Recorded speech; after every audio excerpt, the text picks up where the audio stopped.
Na'am, masha Allah. So bayan ya yi searching, gashi nan kun gani ya makin mana good. So duka in kuka kula phone number mun wuce, Facebook mun wuce, email mun wuce, password dama already yana marked. So alhamdulillah mun gama setting verification na wannan wallet ɗin. So sai mu koma baya. Abinda za mu yi a gaba shine tunda ba su sa mana security cycle ba, abinda za mu yi na gaba sai mu tafi zuwa mainnet checklist setup. So mutum sai ya danna wannan kusurwa ukun, in ya danna haka sai ya zo nan sai ya taɓa mainnet. So in ya taɓa mainnet sai ya gangara zuwa nan da aka sa mainnet checklist. So in ya taɓa shi zai taɓa nan download file browser, already dama ka saukar, in baka saukar ba ma sai ka taɓa shi. In ka taɓa sai ka taɓa nan sign in file browser.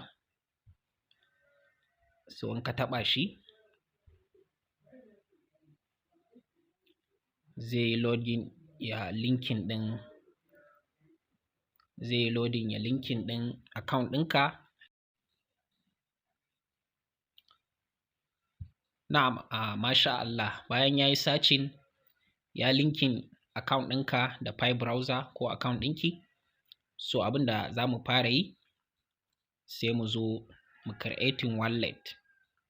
Taɓa nan file wallet, muka taɓa shi haka zai buɗe, sai ki zo nan sai ki taɓa generate wallet. Kar ka yadda ko kar ki yadda ki fita daga nan har sai ya gama generating wallet.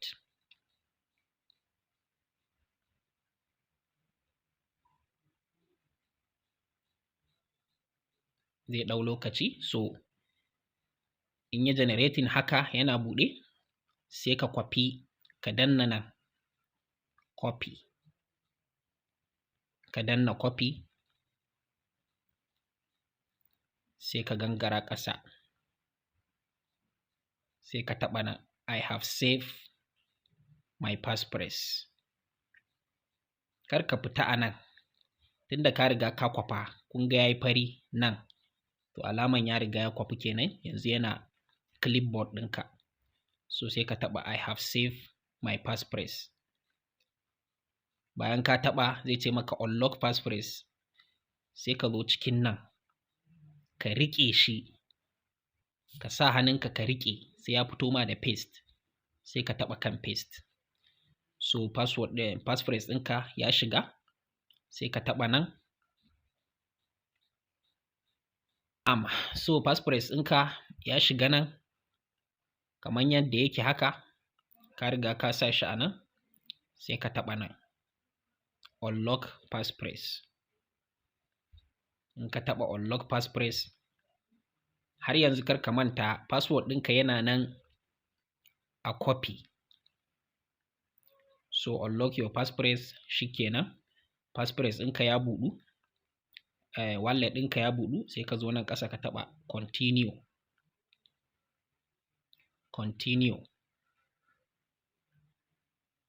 Zai yi loading, shikenan password ɗinka ya buɗu.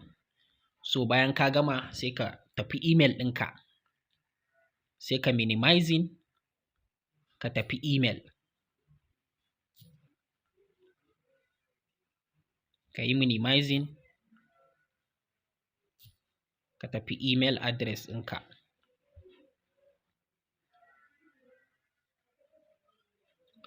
idan ka tafi email address ɗinka, email ɗinka ya buɗu, sai ka taɓa nan da aka sa compose. In ka taɓa shi, zai buɗe maka gurin rubuta message. In ya buɗe ma gurin rubuta message,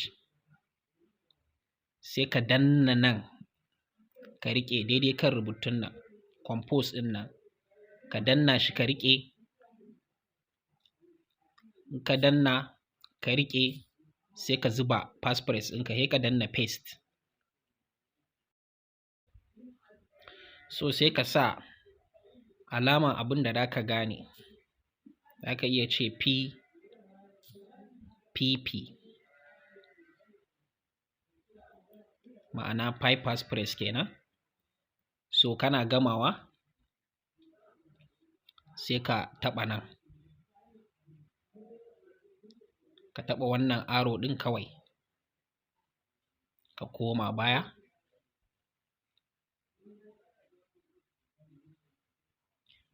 So shi kenan, ya yi saving maka. So ya riga ya saving maka.